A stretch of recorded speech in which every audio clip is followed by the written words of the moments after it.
తెలుసుకోవలసిందే.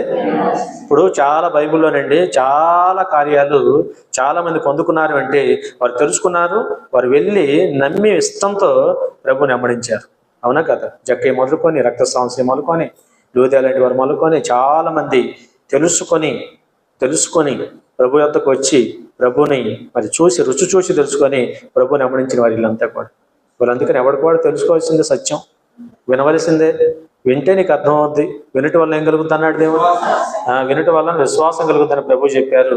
అందుకనే అబ్రహాం అన్నారు, ఇంకొక అవకాశం అయితే లేదు, అక్కడ ఉన్న ప్రవక్తల మాటలు మీ తమ్ముళ్ళైనా అన్నలైనా వినాల్సిందే.